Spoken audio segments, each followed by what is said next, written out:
அனைவருக்கும் வணக்கம். உங்கள் காரைக்குடி சுதா நாகராஜன் சேனல் உங்களை அன்புடன் வரவேற்கிறது. இன்றைக்கி சென்னையில் நம்ம பல்லாவரத்துக்கு பக்கத்தில் உள்ள திருநீர்மலை பெருமாள் வரலாறைத்தான் பார்க்க போகிறோம். அருள்மிகு நீர்வண்ண பெருமாள் திருக்கோயில் வரலாறு.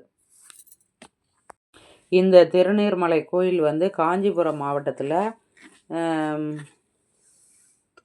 மாவட்டத்தில் இந்த திருநீர்மலை கோயில் இருக்குது. மூலவர் நீர்வண்ணர் ரங்கநாதர், உலகளந்த பெருமாள், பால நரசிம்மர். மூலவர்னா மேலே, அதாவது படி மொத்தம் 140 படி இருக்குது. 140 படியை கடந்து போனோம்னா நீர்வண்ணர் கீழே இருக்கார், ரங்கநாதர் மேலே இருக்கார், உலகளந்த பெருமாள், நரசிம்மர்.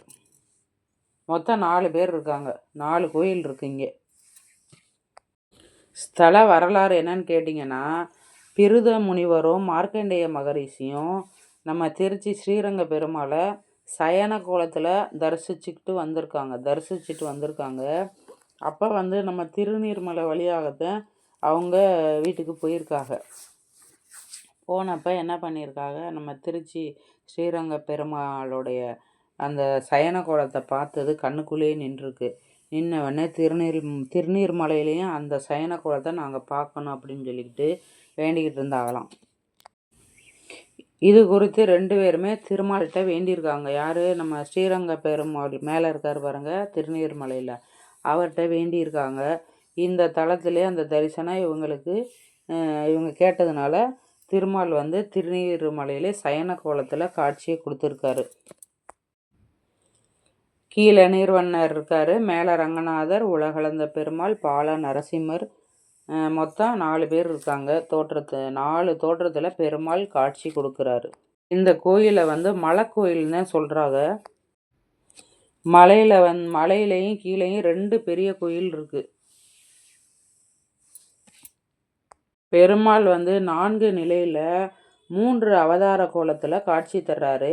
இத்தலத்திற்கு 3 ஏக்கர் பரப்பளவில் நீராழி மண்டபம் இருக்குது. கீழே 3 ஏக்கர் பரப்பளவில் நீராழி மண்டபமும் இருக்குது. தெப்பக்குளமும் இருக்குது. அழகிய தெப்பக்குளமும் இருக்குது. கீழே 2 கோயில் இருக்குது. 2 கோபுரம் இருக்குது. மூலவருக்கு திருமஞ்சனம் கிடையாதான். வருடத்தில் ஒரு முறை தான், கார்த்திகை மாதத்தில் மட்டும்தான் தைல காப்பு சாத்துறாங்களாம். கீழே ராமபிரான் சந்நிதி இருக்குது. 108 திவ்ய தேசத்தில் இது ஒரு பெருமாள் கோயில். 108 திவ்ய தேசத்தில் இது ஒன்றும்.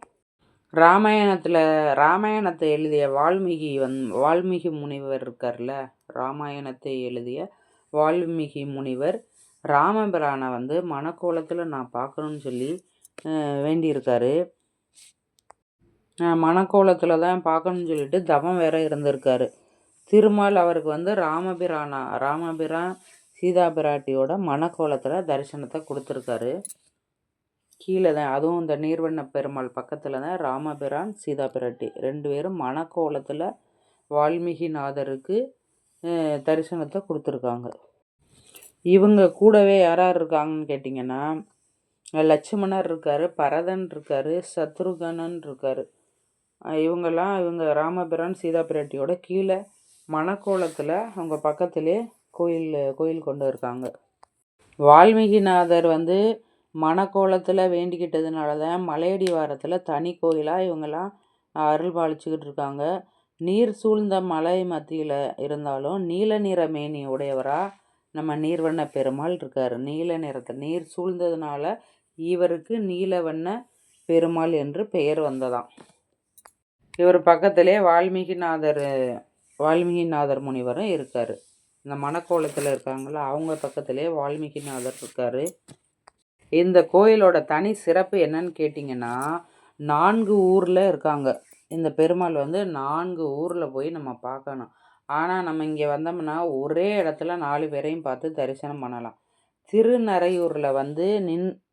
திருநறையூரில் நின்ற கோலத்தில் பெருமாள் காட்சி அளிக்கிறாரு. திருவாயிலில் சிங்க உருவத்தில் காட்சி அளிக்கிறாரு. திருக்குடந்தையில் பள்ளி கொண்ட திருக்கோலத்தில் காட்சி அளிக்கிறாரு. திருக்கோவலூரில் உலகளந்த பெருமாள் காட்சியளிக்கிறாரு. ஆக மொத்தம் 4 ஊரில் காட்சியளிக்கிறவர். இந்த திருநீர்மலையில் ஒரே இடத்துல நம்ம அவருடைய காட்சியை பார்க்கலாம். நின்ற கோலத்தில் நீர்வண்ண பெருமாள் கீழே இருக்காரா, இருந்த கோலத்தில் நரசிம்மமூர்த்தி மேலே இருக்கார், கிடந்த கோலத்தில் அரங்கநாதர் அதாவது ஸ்ரீரங்கநாதர் அப்படியே படுத்தது மாதிரி அப்படியே காட்சியளிப்பார் மேலே. நடந்த கோலத்தில் உலகளந்த பெருமாள் காட்சியளிக்கிறார். மொத்தம் 4 நிலையில் காட்சியளிக்கிறாரு. நான் சாயந்தரமாக போனேன் தரிசனம் பண்ண. இந்த சூரியனுடைய ஒளியை பாருங்கள், அவ்வளோ ஒரு கண்ணுக்கு அருமையாக இருக்குது. பாருங்கள், சூரியன் மறையிற நேரம் பார்த்து நான் தரிசனத்துக்கு போயிருந்தேன். நான் மார்கழி ஃபுல்லாக திருநீர்மலை பெருமாளை தரிசனம் பண்ண போவேன். போன வருஷம் போனேன், அதே போல் இந்த வருஷம் போகணுன்னு அவளோட இன்றைக்கி 3ஆம் நாள் போய் தரிசனம் பண்ணிக்கிட்டு இருக்கேன்.